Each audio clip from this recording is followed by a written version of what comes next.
back. On Expert Speak today, we take up a peculiar case of a home loan borrower getting overcharged by their lender.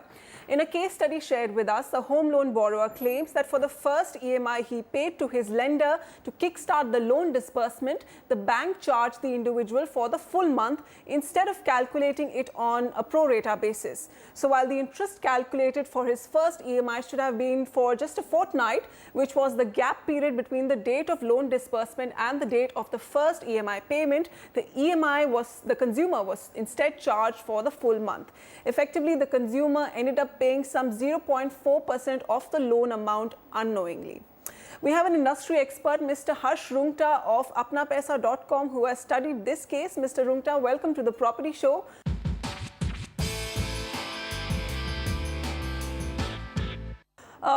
First up, is this a one-off incident of an error by a bank, or is this an institutionalized practice by home loan lenders? See, clearly it is definitely not a practice across the industry. I think that is clearly confirmed. I've done a checking. Even within this lender, I mean, only an investigation can show a detailed investigation, which obviously only probably a regulator can do. Only that can show whether it is a very widespread practice or it is a localized practice.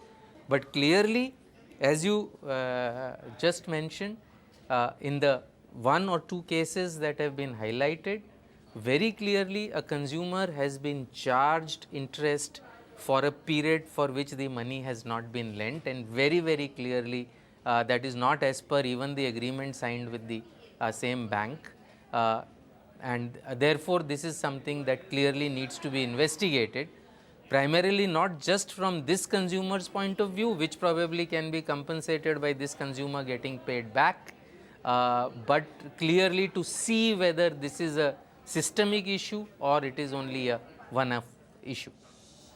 Okay, so what does that loan agreement between the borrower and the lender say? Does it address such loopholes like overcharging on the first EMI? The agreement is absolutely clear. The interest has to be paid only for the number of days elapsed. So there is nothing wrong with the agreement. It's clearly in terms of the date being filled that it has been done wrongly. And as I said, and that is the reason it is not possible to know whether it is widespread or it is one-off. But clearly, it is not even as per the agreement signed by the borrower with the bank. It has been done by filling in a wrong date in the schedule. Okay, so this particular consumer has paid an extra interest of some 64,000 rupees.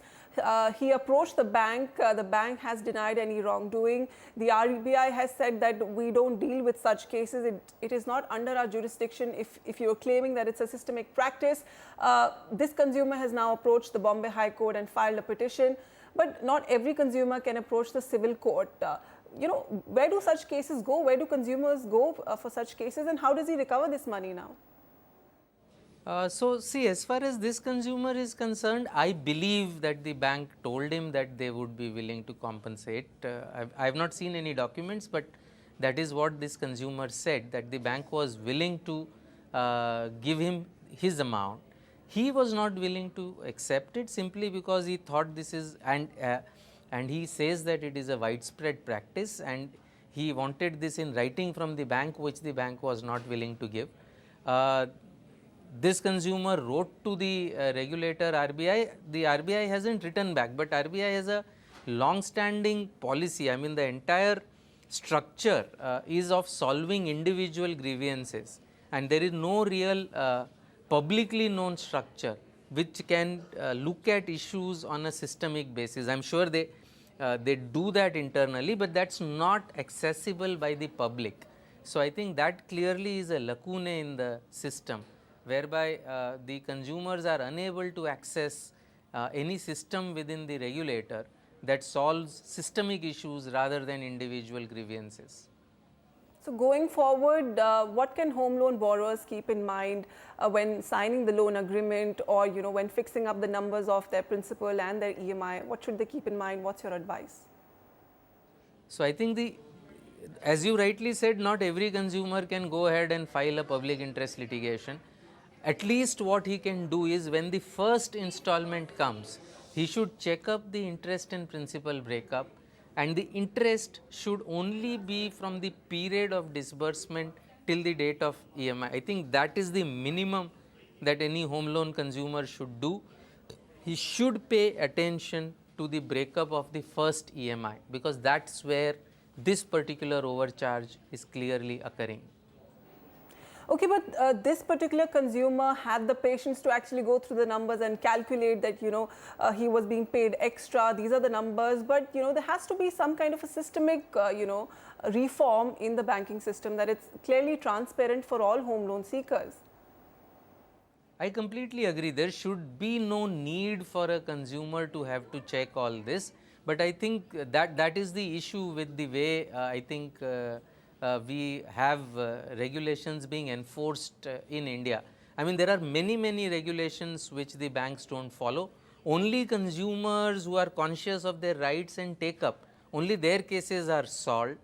There are committees within the regulator, in this case the RBI, which agrees that these kind of cases are occurring on a systemic basis, and yet no action seems to be taken. I think there is this huge reluctance by the regulator to impose punitive fines on clear cases of transgression by the bank, and as long as I think banks can get away by just paying off a one-off consumer or maybe a small little fine that does not amount to anything, I think we are going to see more such cases. Clearly, these need to be resolved on a systemic basis, rather than leaving it to the consumer consciousness to solve this problem. While all this is happening, as I said, it is up to the consumer to take care of his interest, but logically it should be the regulator who should be doing it. Okay, so just very quickly for our viewers, if the RBI does not look at systemic issues in the banking system, if he looks at only individual separate consumer grievances, what are those issues that a consumer can go to the RBI for? What are those cases that the RBI has jurisdiction on? So RBI obviously has jurisdiction on a systemic basis. It has chosen not to exercise it. Even this particular consumer has not used the individual grievance because he didn't want his individual grievance to be addressed, which the bank was perfectly willing to address it for him.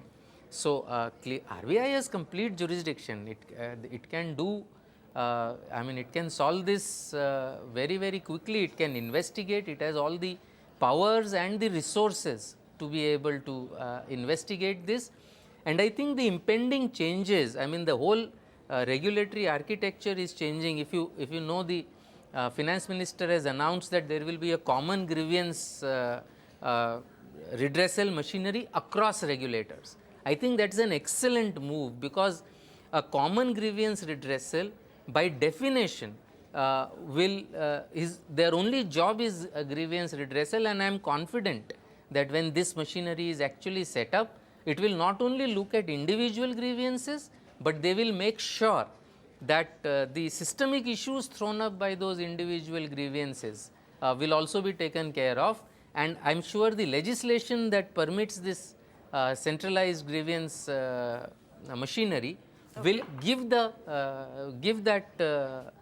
power to that central grievance ombudsman, as the case may be.